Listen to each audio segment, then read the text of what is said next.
First reading, a reading from the book of Joel, chapter 2, verses 12 to 18. But now declares Yahweh, come back to me with all your heart, fasting, weeping, mourning.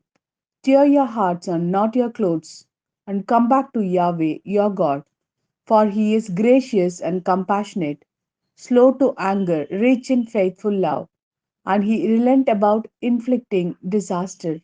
Who knows if he will not come back, relent and leave a blessing behind him, a cereal offering and a libation to be presented to Yahweh your God.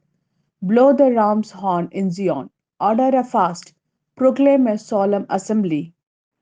Call the people together, summon the community, assemble the elders, gather the children, even infants at the breast. Call the bridegroom from his bedroom, and the bride from her bower. Let the priests, the ministers of Yahweh, stand weeping between portico and altar, saying, spare your people, Yahweh.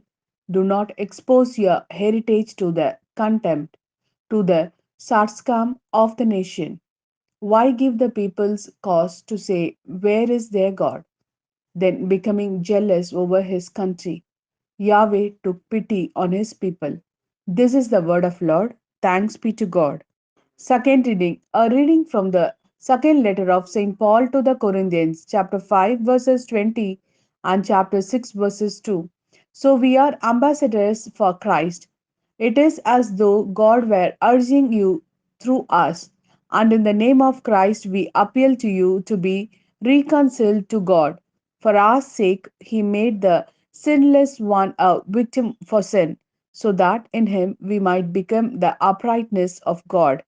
As his fellow workers, we urge you not to let your acceptance of his grace come to nothing.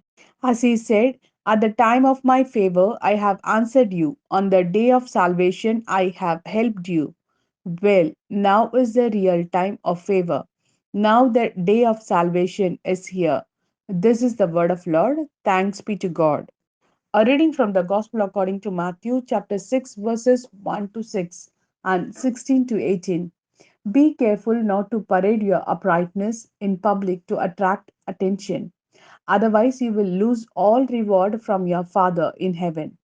So, when you give alms, do not have it trumpeted before you. This is what the hypocrites do in the synagogues and in the streets to win human admiration.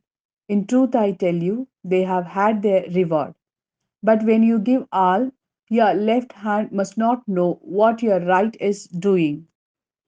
Your alms must be secret, and your Father who sees all that is done in secret will reward you. And when you pray, do not imitate the hypocrites. They love to say their prayers standing up in the synagogues and at the street corners for the people to see them.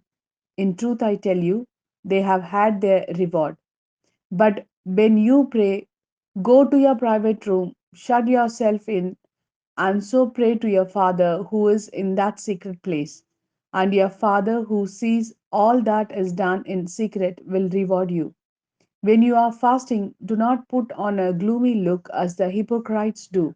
They go about looking unsightly to let people know they are fasting. In truth, I tell you, they have had their reward. But when you fast, put scent on your head and wash your face, so that no one will know you are fasting except your Father, who sees all that is done in secret. And your Father, who sees all that is done in secret, will reward you.